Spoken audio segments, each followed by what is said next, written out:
जरूरी सूचना है आप सभी स्टूडेंट्स के लिए। स्टडी फॉर सिविल सर्विसेज का Android app Google play store में आ चुका है, उसको प्लीज तुरंत इंस्टॉल कर लीजिए। और अगर आप स्टडी फॉर सिविल सर्विसेज के सिर्फ ऐप से कोई भी कोर्स, कोई भी पीडीएफ परचेस करते हैं तो उसमें अप्लाई कूपन, अगर आप ज्ञान सर जो है आप उसमें अप्लाई करते हैं, ये कूपन कोड है, तो उसमें 20% फीस तुरंत माफ हो जाएगी। मतलब 20% डिस्काउंट तुरंत उसमें लग जाएगा। ज्ञान सर लिखना है, नॉर्मली ज्ञान सर, स्मॉल लेटर में है सब कुछ, कोई स्पेस नहीं, कोई कॉलम नहीं, सिर्फ ज्ञान सर, GYANSIR। इस तरह से अगर कूपन कोड लगाते हैं आप ऐप में बाई करने से पहले, जो अप्लाई कूपन वाले में आता है, तो 20% का डिस्काउंट तुरंत मिलेगा। वीडियो देखिए। नमस्कार दोस्तों, 27 अक्टूबर 2024 ये दिन काफ़ी महत्वपूर्ण होने वाला है क्योंकि इस दिन यूपी पीसीएस प्री 2024 का एग्ज़ाम होने वाला है। यह एग्ज़ाम पहले ही होने वाला था, फिर इसे पोस्टपोन किया गया, आगे बढ़ाया गया, तो काफ़ी ज़्यादा समय मिला है। कुछ विद्यार्थी ऐसे हैं जिन्होंने बहुत बेहतर प्रिपरेशन की है और कुछ अभी भी ऐसे हैं जिनकी प्रिपरेशन नहीं हुई है। तो जिनकी प्रिपरेशन सही नहीं है उनके मन में एक डर बैठा हुआ है, क्या बचे हुए दिनों में पर्याप्त तैयारी की जा सकती है। देखिए, अगर हम लोग देखेंगे 27 अक्टूबर को, आज से मान के चलेगा आज 5 सितंबर है जिस दिन हम ये वीडियो रिलीज़ कर रहे हैं, तो आज से अगर देखेंगे तो मोटा मोटा मान के चलिए 50 दिन बचे। तो क्या 50 दिन पर्याप्त होने वाले हैं पीसीएस के प्रिपरेशन के लिए? जी हाँ दोस्तों, कई ऐसे कैंडिडेट हैं जो 50 दिन की तैयारी में, 40 दिन की तैयारी में भी एग्ज़ाम क्रैक कर सकते हैं, है ना। बस इसके लिए पता है आपको क्या करना है, कुछ विशेष बिंदुओं को ध्यान से फॉलो करना है। अगर आप उसे फॉलो करते हैं तो हो सकता है कि आप ये एग्ज़ाम आसानी से निकाल लें। तो कौन कौन से बिंदु हैं जिन पर आपको काम करना चाहिए, चलिए एक एक करके समझते हैं। वीडियो काफ़ी इंपॉर्टेंट होने वाली है आपके लिए, ये समझ लीजिएगा। अगर आप सीरियस हैं पीसीएस को लेकर के तो वीडियो आप पूरा अंत तक देखिएगा, कुछ ना कुछ नई चीज़ आपको ज़रूर मिलेगी। देखिए कि 50 दिनों में एग्ज़ाम निकाला जा सकता है, ये सबसे पहला सवाल तो यही है। तो देखिए भाई, किसी भी एग्ज़ाम की बात करेंगे ना तो एग्ज़ाम आप आसानी से निकाल सकते हैं 50 दिन में, 40 दिन में, है ना। 40-50 दिन कम नहीं होते हैं अगर आप एग्ज़ाम के लेवल को समझ जाते हैं कि एग्ज़ाम किस लेवल पे चल रहा है। पहला पॉइंट है ना, इसको समझ जाते हैं। दूसरा पॉइंट, एग्ज़ाम जो भी होता है ना उसमें जो क्वेश्चन बनते हैं, क्वेश्चन का एक पैटर्न होता है। हर एग्ज़ाम में क्वेश्चन का एक पैटर्न होता है। अगर आप पैटर्न को पकड़ जाते हैं, इसकी हार्डनेस क्या है, इसका हार्डनेस लेवल क्या है, अगर आप हार्डशिप लेवल को पकड़ लेते हैं, है ना, कि एग्ज़ाम का लेवल ऐसा है, एग्ज़ाम में पैटर्न ये चल रहा है, इसका हार्डनेस लेवल ये होने वाला है, और इसके बाद ना आप खुद पर कंट्रोल करते हैं, सेल्फ कंट्रोल। सेल्फ कंट्रोल कहने का मेरा मतलब क्या है, देखिए एग्ज़ाम में कई बार ऐसा होता है कि कुछ क्वेश्चंस हमको लगते हैं कि ये सही है, गलत है, कन्फ्यूज़न होता है, हम लोग वहाँ पे उसे गलत कर देते हैं। गलत करते हैं, जैसे मान के चले गए क्वेश्चन, उसमें 4 विकल्प है, A B C D, ठीक।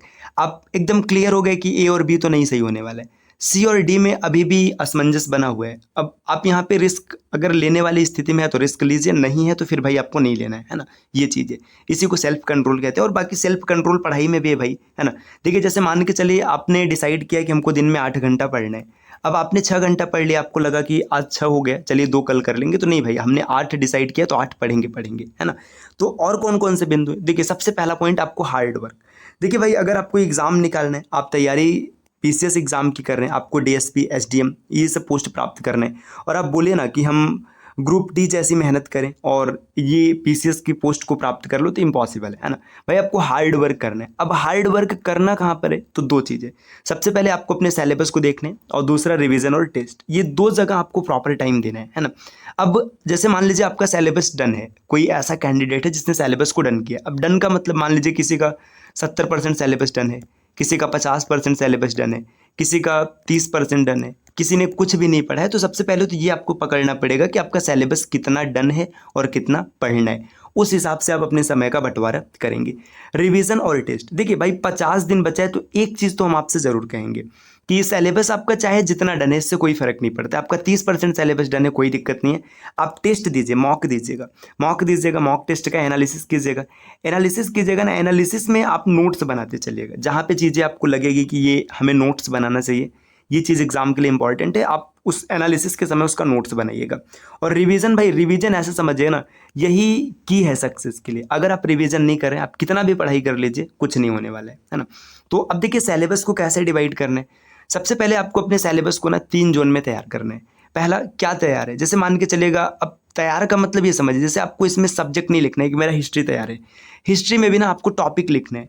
जैसे मान के चलेगा 1857 की क्रांति पढ़ रहे हैं, है ना। अब 1857 की क्रांति के कुछ बिंदु आपको तैयार हैं, तो आपको इसमें लिखना है कि ये बिंदु मुझे तैयार है एकदम अच्छे से, इस पर वापस आने की आवश्यकता नहीं है।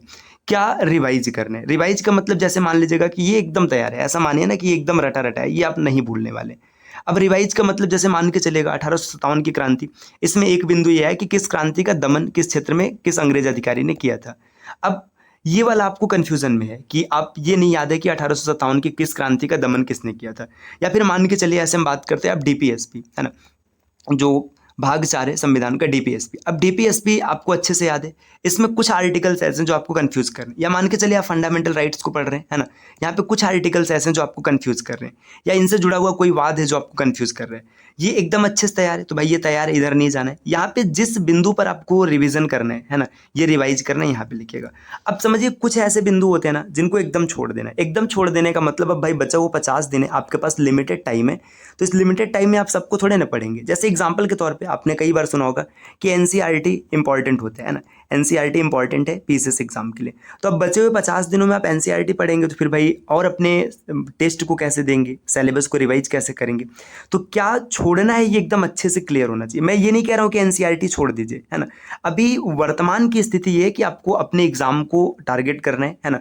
तो अब इतना समय नहीं बचा है कि आप एनसीईआरटी पढ़िए। तो जो चीज़ आपको छोड़ना है एकदम अच्छे से क्लियर होना चाहिए। हो सकता है इसी में कोई बिंदु है ना जो पेपर में नहीं आ रहा है, कभी भी आपको लग रहा है कि इस बार नहीं आएगा या फिर इंपॉर्टेंट नहीं है ना, आप उसे स्किप कर सकते हैं। तो ये तीनों चीज़ एकदम अच्छे से क्लियर कर लीजिएगा। अब जो तैयार है ना, जो तैयार है तो इसको हल्का हल्का टाइम देते रहिएगा ताकि ये नुकसान ना होने पाए। तैयार है तो तैयार रहे। जो रिवाइज करना है इसको थोड़ा सा ज़्यादा टाइम दीजिएगा, थोड़ा सा ज़्यादा मतलब इसको लगातार रिवाइज करते रहिएगा ताकि चीज़ें याद हो जाए। और जो छोड़ना है भाई ये तो छोड़ना ही है, फिर इस पर कोई ध्यान नहीं देना है, इत्मीनान से आप इसे छोड़ दीजिएगा एकदम। अब इस धीरे धीरे आप सिलेबस को डन कीजिएगा। इसके बाद देखिए डेली बेसिस पे ना ये आपको डेली करना है। अब कुछ लोगों को लगेगा अभी 50 दिन है, हम क्या 50 टेस्ट देंगे। भाई 50 नहीं, जो टॉपर होते हैं ना वो 100 टेस्ट देकर आते हैं। तो आपको डेली बेसिस पर मॉक देना है और उसका एनालिसिस करना है। अब मॉक देने और एनालिसिस करने में आपको इमेजिन कीजिए कि एक दिन में कम से कम 3 से 4 घंटे का समय लगाना पड़ेगा।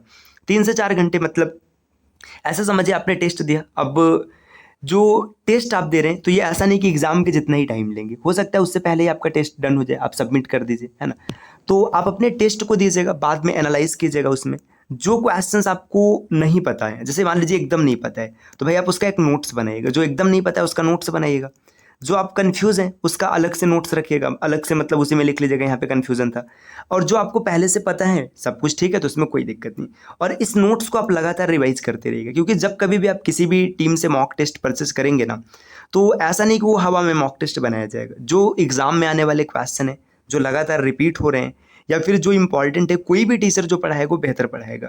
तो जब आप उसका एनालिसिस करेंगे तो आपको कई चीज़ें नई सीखने के लिए मिलेंगी। और यहाँ से ये भी होगा ना कि जो एग्जाम में सिली मिस्टेक्स होते हैं, है ना, आते हुए क्वेश्चन गलत कर देना, ये सब चीज़ें दूर हो जाएंगी।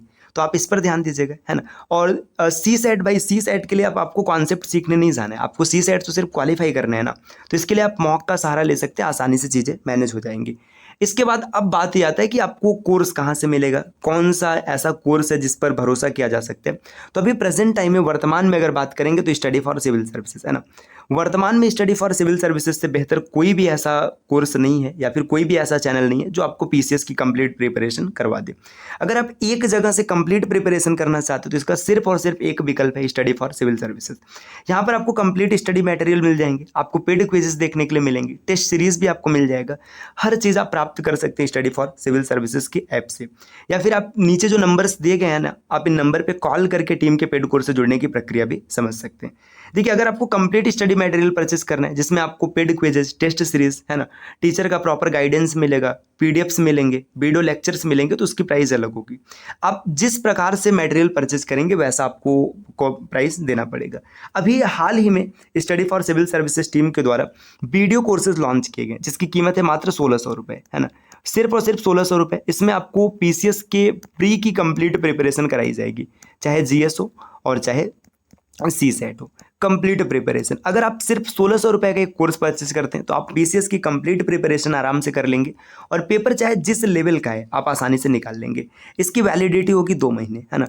2 मंथ्स इसलिए वैलिडिटी क्योंकि आपका एग्जाम ही 2 महीने है ना, तो आसानी से 2 महीने आप पूरा पढ़िएगा, है ना। जहां आपको जरूरत समझ में आएगी आप नोट्स बनाइएगा। और अगर आप भाई आरओ एआरओ एग्जाम की प्रिपरेशन कर रहे हैं तो आपको 800 रुपये में कंप्लीट कोर्स मिल जाएगा, जीएस और हिंदी इन सब का, है ना। ये पूरा मिल जाएगा। इसकी वैलिडिटी होगी 6 महीने, है ना। आपका एग्जाम 6 महीने बाद है तो आप आसानी से पूरा कंप्लीट प्रिपेयर कर सकते हैं। अगर आप सीरियस हैं आप पीसीएस को लेकर के, आप इस बार प्री एग्जाम क्लियर करना चाहते हैं, फिर मेंस को क्लियर करना चाहते हैं, तो आप भाई टीम के पेड कोर्सेज से जुड़ सकते हैं। और सीरियस नहीं हो तो फिर भाई कोई बात ही नहीं है ना। तो अगर आपको बातें अच्छी लगी हो तो एक बार टीम के पेड कोर्सेज से जुड़ने का प्रयास जरूर कीजिएगा और वीडियो को लाइक करना ना भूलेगा दोस्तों। और चैनल पर अगर पहली बार विजिट किया तो सब्सक्राइब जरूर कीजिएगा। मिलते हैं आपसे नेक्स्ट वीडियो में, तब तक के लिए नमस्कार।